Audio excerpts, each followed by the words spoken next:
La máquina de pensar. Conduce Pablo Silva Olazábal.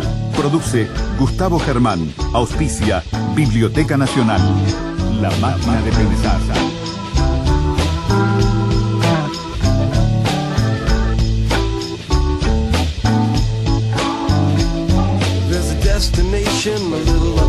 Un momentito, amigos, ¿cómo están? Bienvenidos a Radio Uruguay, bienvenidos a La Máquina de Pensar, ¿cómo andan?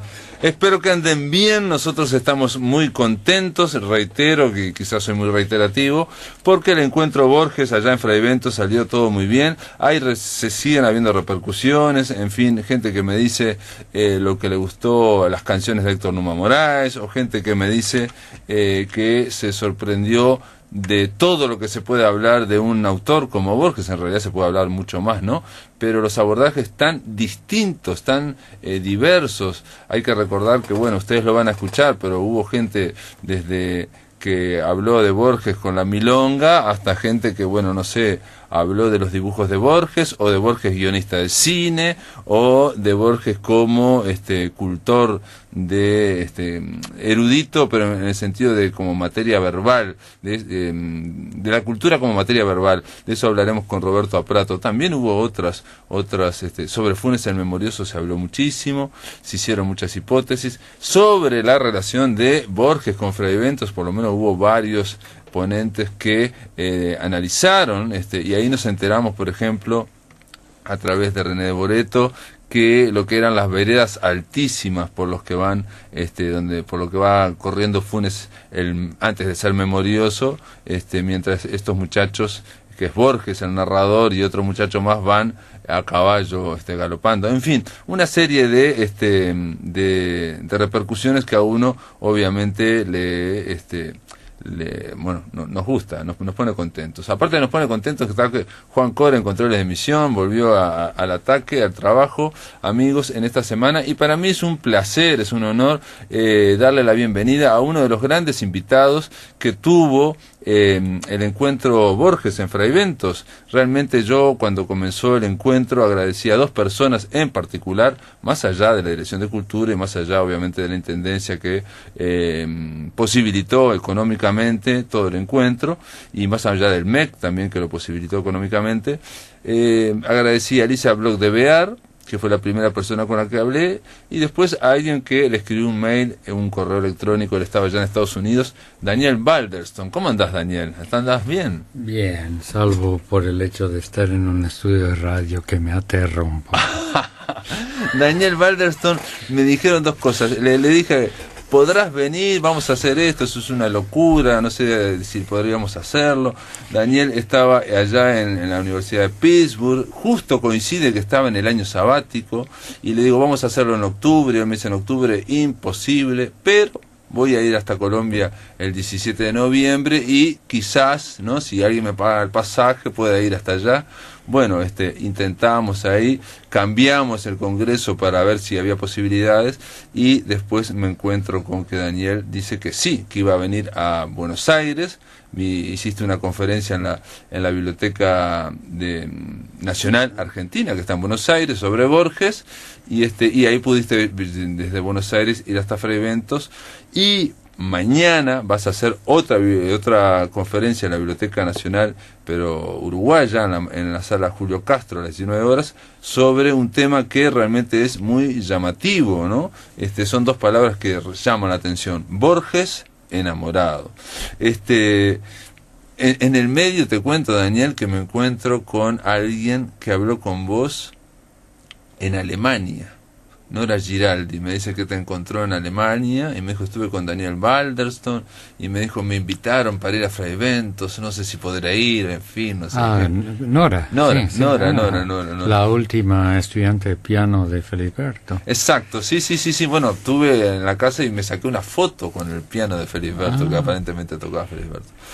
Bueno, la primera pregunta que te quiero hacer es, ¿cómo lo pasaste en Fraiventos? Obviamente no lo conocías, más que por Borges, ¿no? No, había pasado por allá una vez, ¿Ah, sí? Muy brevemente, pero pasar 3 días es muy diferente que pasar media hora. Pero vos lo habías pasado por ahí. Sí, un viaje que hice por la orilla del río Uruguay, No, lindo. Tuvimos todos las estaciones del año en todos 2 los días. climas posibles. En un día y medio tuvimos todos los días posibles. Hasta llovió dentro del teatro. Sí, no, se goteó un poco, pero tuvimos un inmenso calor el viernes cuando lo después recibimos. una especie de huracán. Después una especie de huracán, después un poco de frío, después lluvia y después nuevamente se despejó todo eso. Y quiero decir un detalle, quizás voy a hacer una infidencia, ¿no? Estábamos todos en el balneario de Las Cañas con esta mentalidad un poco uruguaya, ¿no? Estamos el 25 de noviembre y cuando vamos a desayunar, Daniel Balderston dice, yo ya me bañé en el río Uruguay. Había ido a bañarse al río Uruguay, cosa que todo el mundo se sorprendió. Noviembre, ¿no? ¿Cómo estaba el agua? No, estaba tibia y muy poco profunda, así que no puedo decir que realmente me haya bañado en las profundidades del río. Caminé como 2 cuadras para poder nadar un poco. Qué increíble, ¿no? Bueno, por lo menos también conociste Las Cañas. Las Cañas sí que no las conocería, ¿no? No, y mucho menos quedarme en un centro vacacional de la tercera edad. Eso estuvo gracioso. Le llamaba la atención cosas muy graciosas a Daniel Balderston, por ejemplo, que en la terminal de Fray Ventos había una biblioteca municipal, que está muy bien, una biblioteca infantil y una sede de Alcohólicos Anónimos. Y varias otras cosas. Y obra de un discípulo de Torres García. Sí, había un poco de todo ahí en la terminal de autobuses. Está muy bien. Yo había visto algún libro tuyo antiguo donde mencionabas a Montevideo y a Fray Ventos en cuanto a los campos, en cuanto a digamos el contacto que pudo tener Borges joven con digamos el campo y la conferencia en la Biblioteca Nacional de Argentina, ¿cómo fue? ¿Cuál fue el tema? Ese fue un panorama del libro que voy a publicar el próximo año en la University of Virginia Press, que se va a llamar How Borges Wrote, como escribía Borges. Entonces ahí hablé de cómo pude acceder poco a poco a lo largo de 8 años a más de 170 manuscritos de Borges y cómo organicé el libro capítulo por capítulo con ejemplos. Mostré muchas diapositivas de manuscrito de Borges y para mostrar una especie de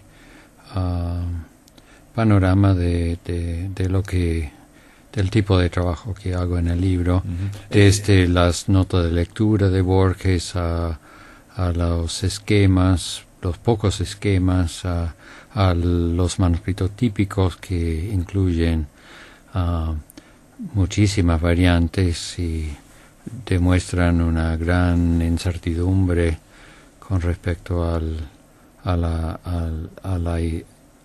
posibilidad de un texto definitivo. De hecho, Borges 2 veces en lugares muy importantes dice que la idea de un texto definitivo solo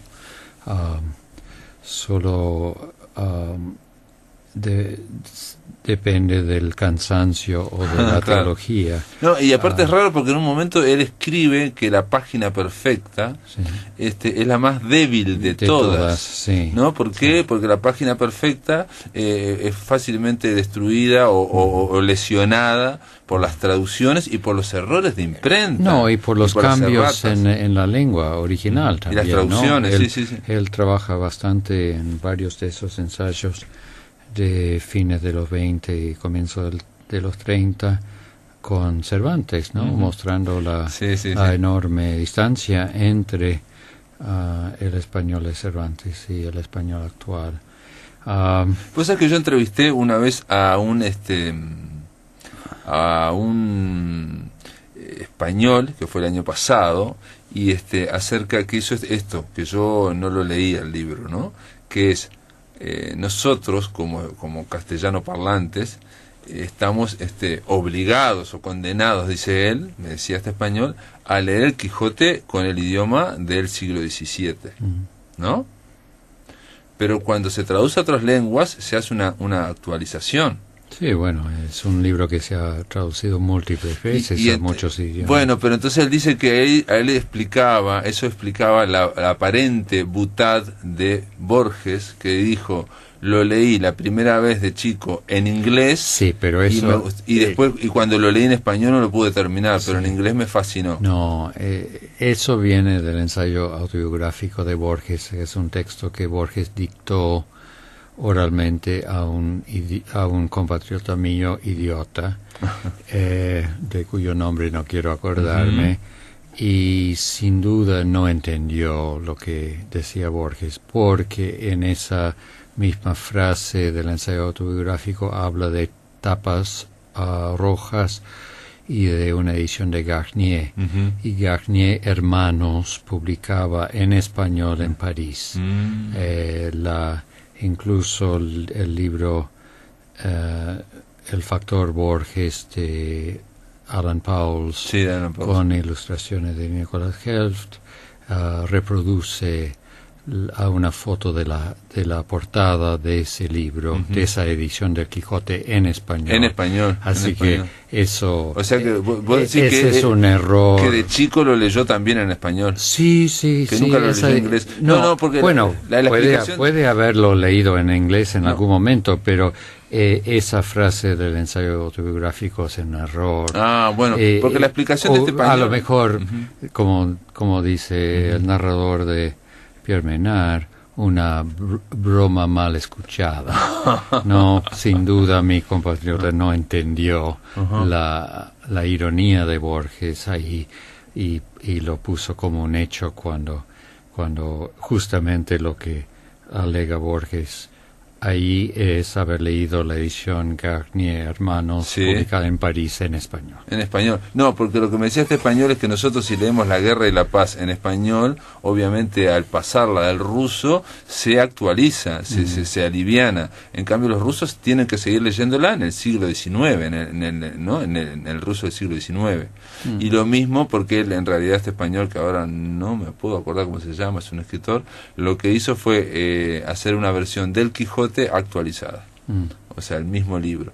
Y él me decía que, claro, que por ahí podía entender que Borges hubiera hecho eso lo del inglés, porque seguramente los que leen el Quijote en inglés está actualizado. Sí, pero no fue el caso de Borges. No fue ese el caso. Es nosotros en la revista que dirijo, Variaciones Borges, ¿sí?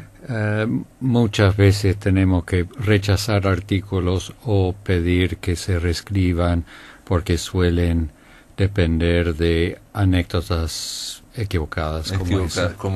Bueno, y es algo que no dije. Vos dirigís esta revista Variaciones Borges, una revista digital dedicada solo a Borges. No, también en papel. ¿En papel está? Ah, sí, pensé que era digital solo. No, papel primero y después de unos años, bueno, inicialmente subimos 3 artículos de cada número y eventualmente subimos todo el número, pero por ejemplo acabamos de publicar el número 42 y el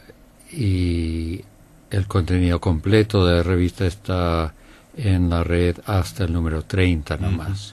¿No? ¿Y qué frecuencia tiene? Dos veces al año, 250 a 300 páginas. Sí. ¿Y dirigís también allá en lo que es el Centro Borges? Sí, bueno, forman parte de la misma cosa. Hay también una página web, www.borges.pit.edu, otra vez www.borges.pit.edu, que tiene una línea de tiempo bibliográfica, más o menos 1000 artículos críticos. Aparte se pueden buscar herramientas, un índice a la obra de Borges, algunas composiciones musicales relacionadas a la obra de Borges. Hay una pieza hermosísima que se llama Fleur Ufang Axaxaxaxmle, de un compositor colombiano, Diego Vega, que tiene que ver con una frase que se menciona en Tlön Uqbar Orbit Tertius. Entonces él hizo una composición musical que está ahí en línea. Ajá. En la página de Borges. Con esa frase en ese idioma rarísimo. Es el título de la composición. Claro.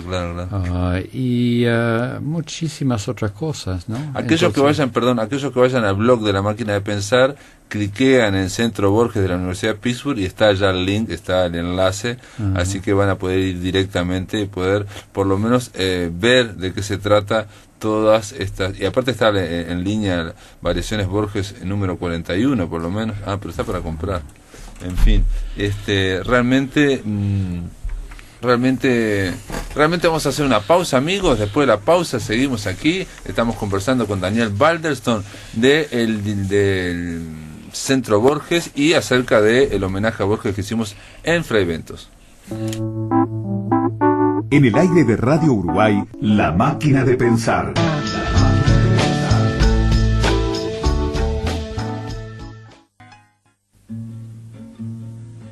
Si las cosas no fueran tan enojosas, si quedara más tiempo para otras cosas que no fueran andarse desesperando y abominar del mundo de cuando en cuando. A tu vera, hermana mía, cuántos ratos pasaría. A tu vera, hermana mía, cuántos ratos pasaría. A tu vera, hermana mía, cuántos ratos pasaría. Si no existieran tantos inconvenientes y los recelos fueran menos frecuentes, si los que nos rodean lo comprendieran y en el fondo del alma no se ofendieran, a tu cuerpo y a tu cara con qué gusto me arrimara. A tu cuerpo y a tu cara con qué gusto me arrimara. A tu cuerpo y a tu cara con qué gusto me arrimara.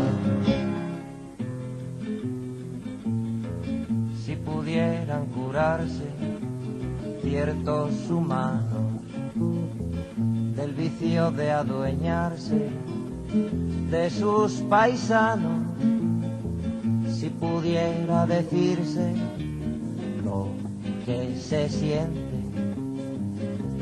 en vez de andar hablando veladamente, en tus piernas y en tu pecho que pronto buscaba lecho, en tus piernas y en tu pecho que pronto buscaba lecho, en tus piernas y en tu pecho que pronto buscaba lecho.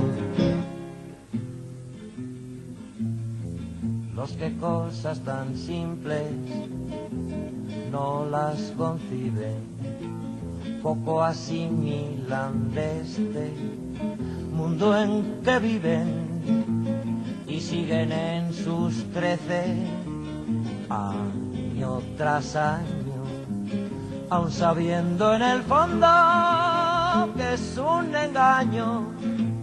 Por eso en vez de mirarte, miro siempre hacia otra parte. Por eso en vez de mirarte, miro siempre hacia otra parte. Por eso en vez de mirarte, miro siempre hacia otra parte. Por eso en vez de mirarte, miro siempre hacia... Amigos, este es Chicho Sánchez Ferlosio y Si las cosas no fueran era el tema que estaba cantando. A mí se suma acá a la mesa de La Máquina de Pensar. Estamos con Daniel Balderston, él es director del Centro Borges, y ahora viene Ana Inés Larreborge. ¿Cómo le va, Ana Inés? Hola, buenas tardes. ¿Todo bien? Muy bien. Bueno, Ana Inés viene por el Departamento de Investigaciones de la Biblioteca Nacional porque mañana, eso no lo dijimos, estuvimos hablando de la conferencia que diste allá en Buenos Aires, ¿no? En torno a ese libro que vas a editar, Daniel, el año que viene, en el 2017, ¿no? De cómo escribía Borges.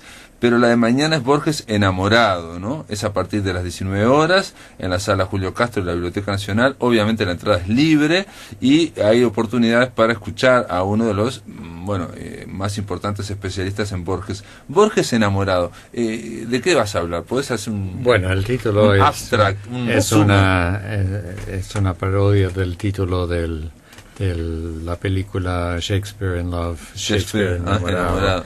Entonces, cuando presenté este trabajo en inglés, lo llamé Borges in Love, que queda más obvia la relación. Borges en el 34 escribió 3 poemas en inglés. No los publicó hasta casi 10 años después.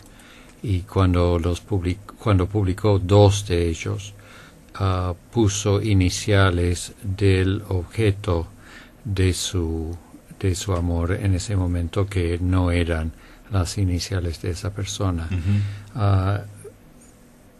Supe por un coleccionista que había un tercer borrador, borrador inconcluso de un tercer poema, como también tuve acceso a los borradores de los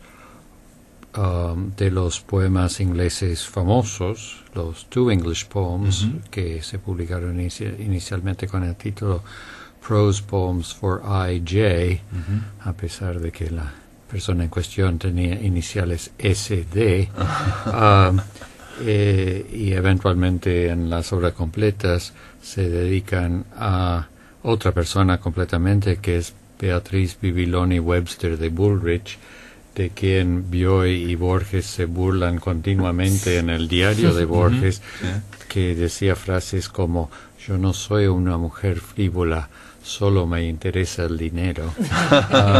Entonces, el tercer, para poder hacer una edición, una transcripción diplomática y una especie de edición del tercer poema inconcluso, aprendí a usar un programa de software que se llama TextLab, que desarrolló John Bryant en Hofstra University para el Melville Electronic Library, donde están haciendo ediciones en línea de varios textos de Melville. En este momento están trabajando con Billy Budd.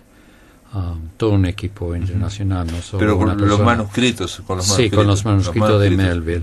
¿Y ese programa qué te permite hacer ese programa? Ese programa permite hacer una transcripción diplomática, es decir, mostrar exactamente cómo está ordenado el texto en la página, pero también permite una segunda etapa que no permiten otros programas, que es el de reconstruir exactamente la secuencia de las etapas de la génesis del texto, sí, ¿no? pero ¿Qué se escribió primero? ¿Qué se borró? Sí, ¿Qué se agregó luego? Y lo hace de modo sistemático. Entonces uno puede ver las etapas para cada verso, o en el caso de Melville, cada frase. Entonces, al pasar los manuscritos de los 2 poemas publicados por ese programa y aprender a usarlo y ver exactamente cuántas etapas había en cada verso. ¿Cuántas capas hay adentro, sí, ¿no? del poema? Pude, a base de eso, comenzar a hacer una edición del tercer poema inédito.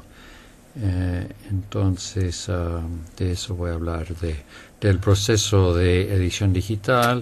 Perfecto. Pero también, obviamente, de las circunstancias. Es un poema rarísimo, donde el máximo homenaje a la persona de quien estaba enamorado Borges es hablar de cosas como, por ejemplo, el hecho de que los gauchos le abren la barriga a una oveja y salen las entrañas las vísceras, verdes como el mar, malolientes y delicadas es uno de los versos. Sí, entonces, desde el punto de vista romántico, digamos, sí, que no es romántico. y ese poema termina con el verso ¿qué es lo que podría decir un hombre muerto a una mujer muerta? Parece el Aleph ese también, ¿no? Sí, bueno, eso parece, porque no, pues, ¿no? pero Beatriz de está todas muerta. maneras el poema nunca se terminó. Parece que la relación terminó. Ujú. Creo que nunca le habrá mostrado ese poema a la persona en cuestión. Claro. Entonces hay un halo de misterio en torno al poema. Y creo que merece No verse en sabes detalle. bien a quién se lo dedicó, digamos. Sí, no, Tenés en una la, hipótesis. Eso en la hay que conferencia. Eso será revelado en el... Hay que ir, voy a hablar Perfecto. de eso. También voy a hablar de todos los cambios de iniciales en las sucesivas ediciones. Ocultamiento. Es la misma persona a quien se dedica la primera edición de Historia Universal de Infamia en el 35. Es decir, que estos 3 poemas del 34 y el primer libro de cuentos al año siguiente forman parte de un conjunto de obras que tienen alguna relación con esa persona. Este poema tiene el interés adicional para los uruguayos, que se escribió en el norte uruguayo. ¿En el Salto? ¿Dónde? No. Sí, cerca de Salto. Probablemente estaba parando en la casa Las Nubes de Las Nubes, sí, Enrique Amorim y su prima hermana Esther Aedo. Y ese es el año en el 34 es el año que Borges va con Amorim a la frontera brasileña, a Ribeira Santana do Livramento, y de ahí salen varios textos. Sí, hasta Corambo también, ¿no fue? No. sé. A Rivera seguro, según lo que cuenta. Monegal recupera. Entonces es un poema escrito en el campo uruguayo, lejos de la persona que es el objeto del texto, del amor que se expresa en el texto, del extraño amor que se expresa en el Daniel, texto. me dijiste que llevas unos 7, 8 años, digamos, juntando manuscritos en la ponencia que dijiste allá en Fray Ventos. Comentaste que, a diferencia de otros autores, Borges, la mayoría de los manuscritos no están en bibliotecas nacionales, sino que están en manos de coleccionistas, ¿no? Sí, muchísimos están en cajas fuertes, en colecciones privadas que son de difícil acceso. Incluso sé de manuscritos a los que nunca pude acceder. Pero hay un buen número se han publicado 4 manuscritos ahora. El Aleph, una versión de Tlönoqua Tercios, que resultó ser el segundo borrador y no el primero, el Sur, y una conferencia sobre el budismo. Pero hay muchísimos más en existencia, y pude acceder de una forma u otra, no necesariamente a los originales en papel, Sí. a veces a versiones escaneadas o fotocopias o fotografías, o dependía un poco de cuán fácil era el acceso a los originales. Hay gente que prefiere que yo no diga ¿de dónde? ¿Quién lo hizo? ¿Qué es lo que tienen? Sí. Hay otros que insisten en que yo diga en el libro, esto pertenece a fulano de tal. Claro. Entonces es una situación un tanto caótica. Es un campo minado.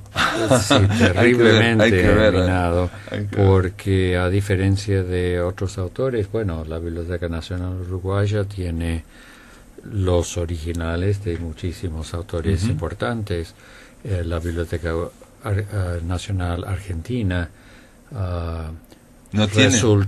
resultó tener libros leídos por Borges, pero manuscrito de Borges solo algunos pocos que se han encontrado dentro de ediciones, sí. O correcciones de versiones publicadas, como la versión reescrita de la Lotra en Babilonia, sí, mencionaste que eso, se llama que El Babilónico Azar. Y que fue publicado bueno, ahora Sur, la revista Sur. Sí, él trabajó sobre la versión publicada, reescribió el cuento, hizo centenares de cambios, cambió el título. Primero la publicó como El Babilónico Azar en la revista. No, como la Lotería en Babilonia. Y después, y a base de una versión publicada hizo en una copia de Sur muchísimos cambios, pero no incorporó esos cambios a ficciones que se publicó en el 44. Es decir, que entre el 41.2 y el 44 hizo esos centenares de cambios y después decidió no usarlos, o quién sabe qué. No sabemos qué pasó. Una pregunta, digamos, en todos estos años que estás estudiando a Borges, ¿ves que hay más interés, igual interés, diferente interés? Digamos, es una pregunta amplia, pero digo, llevas muchos años, vos llegaste a entrevistarlo, digamos, y entonces podés tener un panorama de cómo está el interés en torno a Borges ahora. Bueno, hay muchísimo interés, hay traducciones a docenas o centenares de lenguas, ha influido en la obra de muchísimos escritores en muchas literaturas. Es uno de los autores del siglo XX que más ha influido en la concepción de la literatura en la actualidad, y también ha sido una figura decisiva para algunos artistas plásticos y para el músicos, cine. Hace para poco el cine. Leía que Christopher Nolan en la película Inception que dijo que él se había inspirado en Borges, sí, ¿no? Sí. Sí, hay un artículo que se ha publicado en un peruano, Jorge Zabaleta, sobre eso. Y hay un libro de Edgardo Koserinsky sobre Borges y el cine, donde rastrea no solo los guiones de cine, el interés y la reseña de cine, sino también algunas películas que tienen que ver con Borges, que incluyen películas como Performance con Mick Jagger y la película sobre Marianne Bad de Juan Brillet. Es decir, y eso... ¿cómo se llama? Ay, no voy a recordar. No, pero la pregunta es, por ejemplo, me dijiste de tu revista que recibís, ¿cuánto? Son dos números al año. ¿Cuántos artículos recibís? ¿Cuántos tenés que rechazar? Porque me llamó la atención eso. Rechazamos más de la mitad. ¿Y cuántos, publicamos unos 12 en cada número. O sea que... recibiríamos, supongo que 30 o 40 por cada 6 meses, por cada ¿no? 6 meses, es decir, unos 60, 80 por año. De esos hay algunos que son ingenuos, porque hay mucha gente que está descubriendo a Borges por continuamente, primera vez. Claro. Entonces nos mandan sus primeros balbuceos sin saber que hay miles de páginas escritas sobre el tema que ellos están descubriendo por primera vez, pero también es un placer poder seguir de cerca el interés en Borges en la comunidad científica, no digo físicos, matemáticos, gente de la informática, filósofos, etcétera, ¿no? Recibimos artículos de gente en muchísimos campos diferentes. El próximo número va a ser sobre la cultura popular y Borges, la cultura pop. y la lo va a dirigir Alfredo Alonso Estenos en Luther College. Los artículos se pueden enviar a borges@pulpit.edu. Está ahí también, están, si ustedes van a la máquina de pensar, está linkeado Centro Borges de la Universidad de Pittsburgh, y ahí está también la dirección donde se podría enviar si quieren enviar, porque digo, no cuesta nada a aquellos que les interese. Y para terminar, ¿qué te pareció el encuentro? ¿Te pareció bien? Fray Eventos bien, todo, ¿no? Sí. Digo, Ana Inés estuvo un poquito, estuviste poco, ¿no? Yo llegué tarde como hoy también, sí. Pero bueno, me gustó muchísimo. Y yo querría destacar una cosa, Pablo, si me dejas, porque creo que es una cosa muy nueva que trae Dan en lo que él precisamente está trabajando, que viene a ser la crítica genética, el interés por el proceso, por los manuscritos, por estudiar cómo es que escribe un creador, ¿no? Y que él lo descubre tanto en anotaciones, en libros y en todas las fuentes ocultas o no ocultas que podía haber. La Biblioteca Nacional, es justo también decirlo, este año acaba de poner online los manuscritos de Delmira Agustini, también con un sistema así parecido. Sí, va a venir Karina a hablar, Claro, con una intención también de eso. Y me parece que entonces Dan llevó a Fray Bentos y trae acá temas inéditos claro, en Borges, claro, y inéditos también, por lo menos en español, ¿verdad? Entonces que creo que es bueno, que es una oportunidad de diálogo de algo que está ocurriendo, que abre lecturas muy distintas, ¿no? Y Borges enamorado es parte de ello. Perfecto, entonces la conferencia se llama Borges enamorado, vamos a reiterarla de nuevo, es mañana a las 19 horas en la sala Julio Castro de la Biblioteca Nacional. Van a poder escucharlo a Daniel Balderston, también van a poder preguntarle, van a poder pedirle autógrafos, en fin, todo eso. Gracias Daniel, gracias Ana Inés por estar acá en la mañana.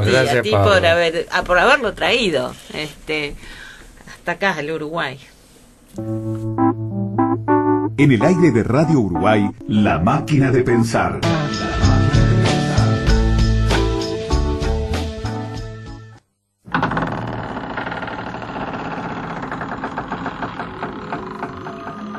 Ahora, en La Máquina de Pensar, se abren no uno, ni dos, ni tres, 1.000.000 de umbrales.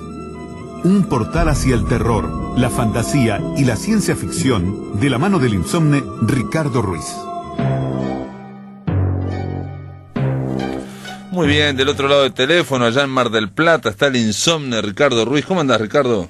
Pablo, muy bien. ¿Vos cómo estás? ¿Todo bien? Todo bien. Te estoy haciendo caso, estoy tratando de ver la de Star Trek Deep Nine. Vamos a ver. Muy bien. Empecé ayer.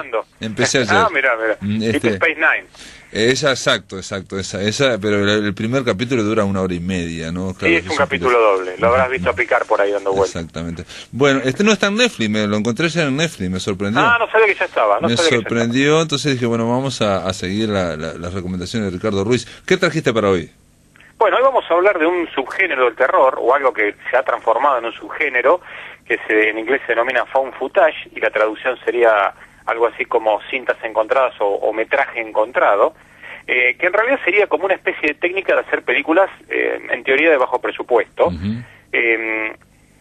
Para que la gente entienda lo que es un found footage, es una película donde todo lo que vemos es lo que filmó una cámara, que generalmente tiene algunos de los protagonistas, o una cámara de una computadora, o una cámara de seguridad, o la combinación de varias de estas cosas. Es decir, son películas donde no vemos cambios de cámara, o cámaras tomadas con un dron, o travelings, o gran angular, es decir, todas las técnicas cinematográficas, sino que da la apariencia de una película casera. Claro.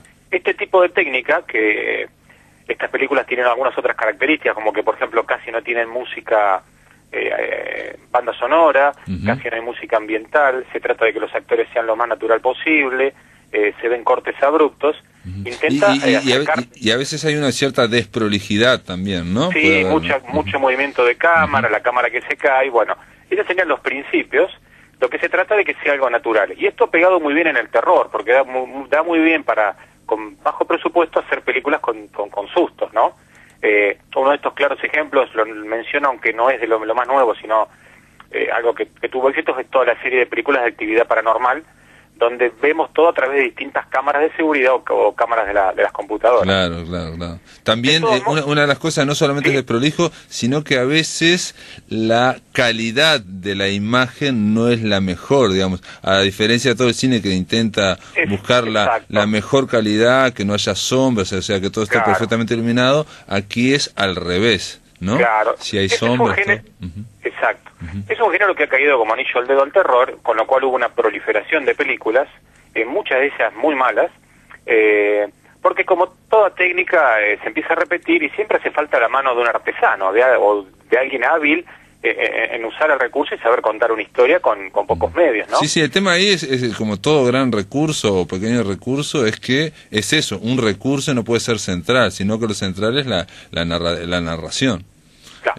El tema que el bajo costo ha hecho de que muchas productoras vieran la beta de oro y decir, bueno, vamos a hacer este tipo de películas.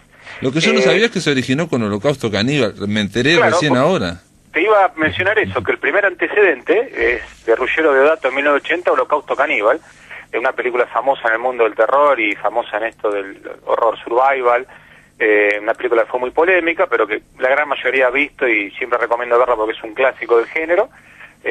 Aunque hay escenas con animales un poco crueles, para el que no las ha visto hoy hago la aclaración. Acá en Holocausto Caníbal la película empieza como una película normal hasta que encuentran una cinta y ahí la película nos pasan la cinta, ¿sí? El found footage, digamos, está dentro de la película. Pero lo que hizo explotar todo fue el año 1999, una película también muy famosa en el terror, que es el proyecto de la Bruja de Blair. El proyecto Blair Witch, decía acá, que fue impresionante. El Blair Witch Project.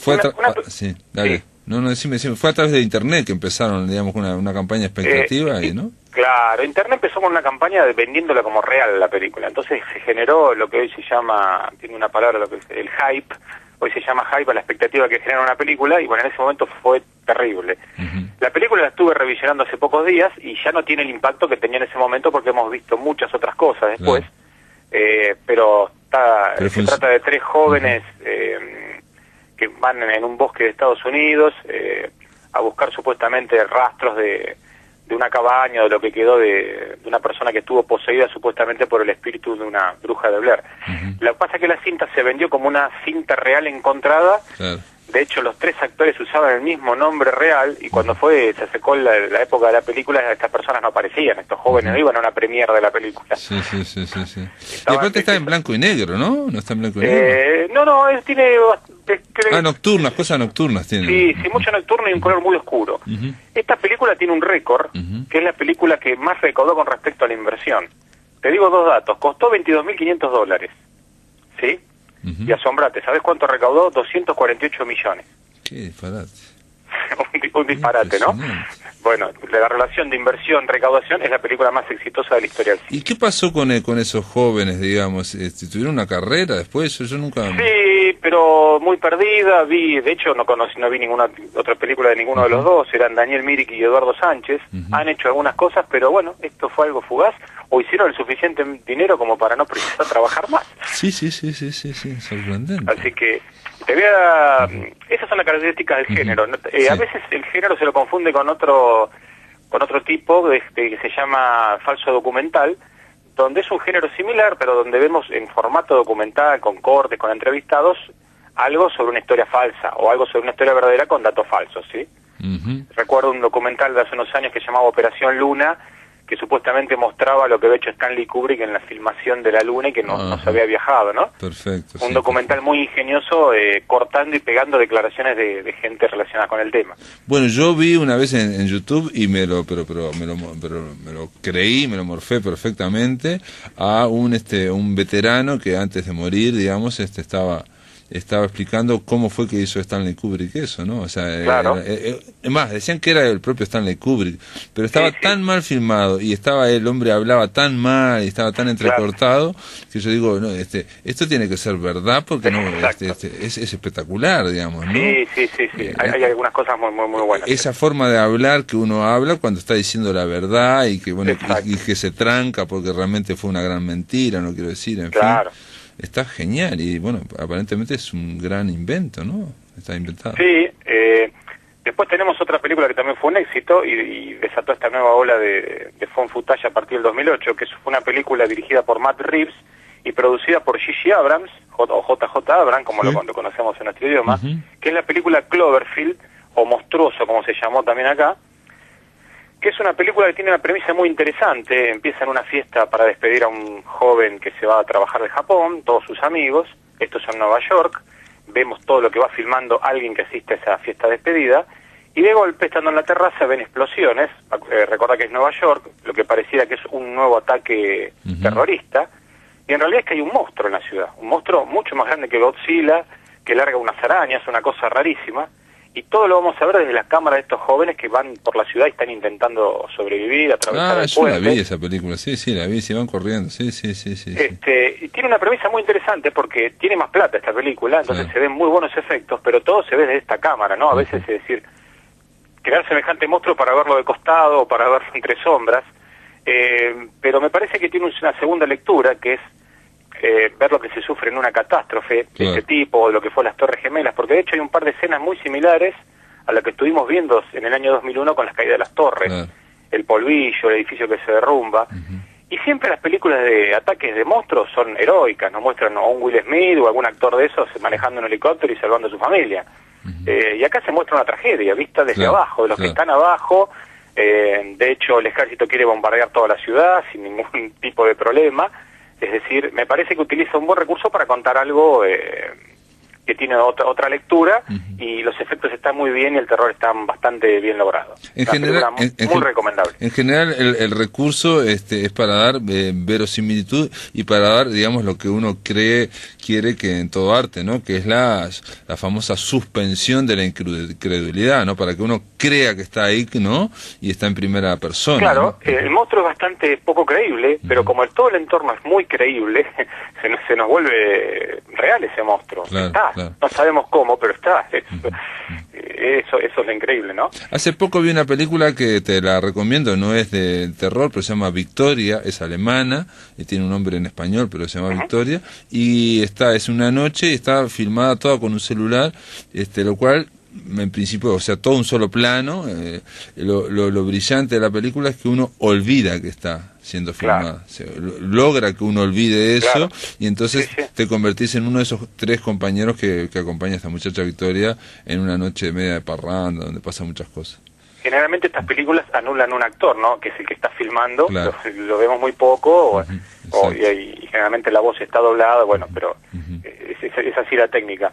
Y hay una muy buena también, como para recomendar tres importantes, que es del 2015, que es un director muy conocido para los que nos gusta el terror, porque tuvo un comienzo de carrera muy bueno, aunque después se fue apagando un poco, que es un hindú, M. Night Shyamalan, y la película se llama The Visit, o en castellano Los Huéspedes, que fue su regreso triunfal un poco al mundo del suspenso y del terror, que le dio tanta fama con Sexto Sentido, con El Protegido, hace ya más de una década, ¿no?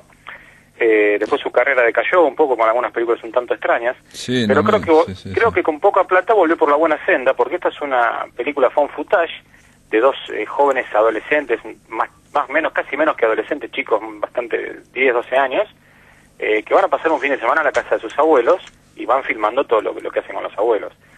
Shyamalan nos dará una vuelta de tuerca en el guión que no lo voy a contar. Estos abuelos son un poco extraños, gente ya con edad avanzada, con enfermedad mental en apariencia, con costumbres bizarras, y todo se va a empezar a poner oscuro. Creo que la gran clave de esta película es los excelentes actores, tanto los chicos como las personas adultas.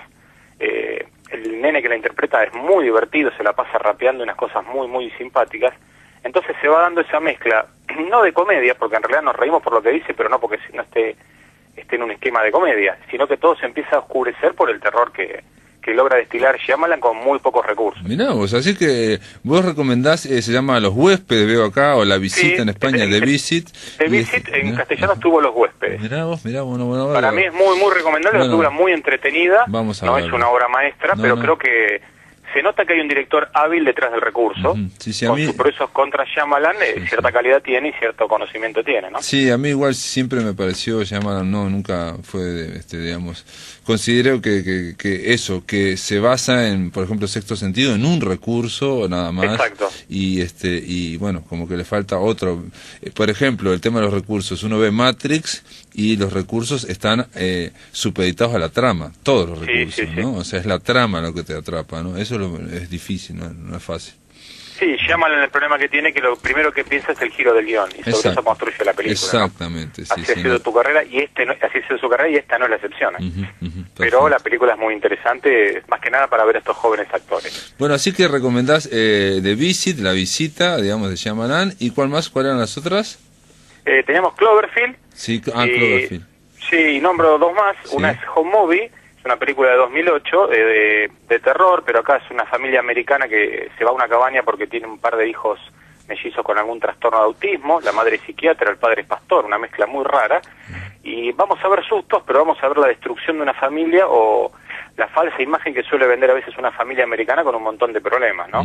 Por ejemplo, la madre es psiquiatra y le da medicación psiquiátrica a sus propios hijos. Claro. O el padre es pastor y es violento, bueno... Esto hará que los chicos no sabemos si están poseídos o qué, pero algo raro pasará. ¿Y esa se llama? Esa se llama Home Movie. Como película hogareña. Home Movie. Es del 2008 de Christopher Denham, que es un actor que debutó en la dirección. Y nombro una más, si me da el tiempo, que es una saga, aunque yo nombro la primera, las otras van mejor, y ya nos vamos a España, que es la famosa saga REC. REC es una saga de 4 películas. La primera dirigida por Jaume Balagueró y Paco Plaza, 2 directores especializados en el terror, donde lo que se cuenta en REC también es muy interesante, parte de la grabación de un programa de televisión, que no va en vivo, pero sí que van a grabar, donde una periodista y su camarógrafo van a pasar toda una noche en un cuartel de bomberos esperando que pase algún suceso. Lo que sucede es que tienen que ir a un edificio un poco antiguo, donde hay una persona que aparentemente una señora anciana que se siente mal. Cuando van se encuentra que la persona esta es o poseída, o infectada, las puertas se traban, entra en cuarentena al edificio y se quedan todos adentro con una plaga de gente que se va convirtiendo de a poco en zombies. En zombies, es una película de zombies. No la vi. La primera es muy buena, muy violenta, pero muy buena, muy bien filmado, pura adrenalina, y el éxito fue tal que ya hubo 3 entregas más, llegó hasta la 4ª. Sorprendente. Donde fue perdiendo, obviamente, no las he visto todas, pero por lo que he leído perdiendo, pero la primera es muy recomendable. Mira vos, REC, bueno, a ver si la veo, es de zombie, aunque no es lo mío, pero sí, de vez en cuando me veo. Vi aquella la que recomendaste y me gustó mucho, aquella que se llamaba Extinction, me gustó. Extinction, sí, me gustó. Cuando hablamos de la colección Dolmen. Sí, me gustó, es una película que es de zombie, pero también es una especie de western, me gustó. Así que estas serían las películas con el falso documental, ¿no? O hay muchos títulos, dejemos que la gente busque, hay drama, hay ciencia ficción también. Pero es interesante bucear un poco en este género, a ver qué nos encontramos, y estas que nombré son las destacadas, ¿no? Las más conocidas, y sirven como para echar un vistazo a este género y ver si a la gente le gusta o no. Claro, y es el paralelo en literatura de me encontré este manuscrito, un manuscrito hallado no sé dónde, es lo mismo. Drácula. Es lo mismo, Drácula también. El Epistolar, Frankenstein. Sí, Frankenstein, claro. Grandes partes de Carrie y Stephen King son notas de los diarios, cartas. Es lo mismo aplicado al cine. Es lo mismo aplicado al cine. Bueno, Ricardo Ruiz, gracias por estar acá en La Máquina de Pensar, gracias por esta nueva entrega de 1.000.000 de umbrales. Bueno, nos estaremos viendo en la próxima columna, oyendo, mejor dicho. Mejor dicho, oyendo, sí. Amigos, se termina La Máquina de Pensar, mañana vamos a recibir a Roberto Prato, que también tiene su columna, La Ventana Indiscreta, donde va a hablar de un director que estuvieron hablando hoy, justo en Efecto de Mariposa, Werner Herzog. Hoy en efecto estuvieron hablando de una película, quizá la mejor, que es Aguirre o la ira de Dios, pero Prato va a hablar de sus poesías completas, el segundo tomo, y también vamos a hablar de su participación en el Encuentro Borges, una geografía imaginaria que hicimos en la ciudad de Frei Bentos. Esto es todo, amigos, que lo pasen muy bien.